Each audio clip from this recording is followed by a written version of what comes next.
Subject object questions. இப்போ இந்த 2 questions எழுதியிருக்கிறேன்ல, who called you, who did you call, இந்த 2 கொஸ்டின்ஸை நல்லா பாருங்க. ஹூ கால்ட் யூல சப்ஜெக்ட் என்ன? ஹூ தான் சப்ஜெக்ட். இது நீங்க தமிழ்ல நீங்க இதை டிரான்ஸ்லேட் பண்ணீங்கன்னா யார் உன்னை அழைத்தது. இந்த ஹூக்கு வந்து அர்த்தம் யார், ரைட்? யார் உன்னை அழைத்தது. நான் சும்மா ஃபுல்லுமே எழுதுறேன், right? Just for better understanding. இப்ப யார்னு வருது, யார்னு இருந்தா சப்ஜெக்ட் ஞாபகம் வச்சுக்கலாம். இது இந்த கொஸ்டினுக்கு ஆனா எல்லா நேரமும் அப்படி இருக்காது, ரைட்? Who called you, யார் உன்னை அழைத்தது.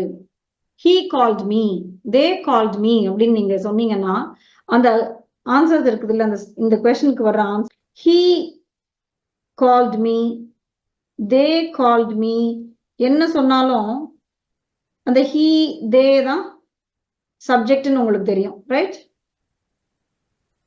இந்த he தான் சப்ஜெக்ட், they தான் subject. My manager called me, his brother called me என்ன சொன்னாலும் அதுதான் சப்ஜெக்ட். அந்த சப்ஜெக்ட் வந்து இந்த ஹூங்கிற கொஸ்டின் வேர்டுக்கு தான் ஆன்சரா இருக்குது, ரைட்? அப்படிதான் நீங்க கண்டுபிடிக்கணும். சில நேரம் சில பேருக்கு கொஸ்டின்ல வந்து சப்ஜெக்ட் கண்டுபிடிக்க தெரியாம இருக்கும். எந்த கொஸ்டின்ல அந்த கொஸ்டின் வேர்டு சப்ஜெக்ட் அப்படின்னு தெரியாம இருக்கும். ஸோ அப்ப நீங்க அதுக்கு ஒரு ஆன்சர் சொல்லி பார்த்து ஆன்சர்ல அந்த வர்ற வேர்டு சப்ஜெக்டா இருந்துச்சுன்னா, அது ஹூக்கு ஆன்சரா இருந்துச்சுன்னா ஹூ தான் சப்ஜெக்ட்.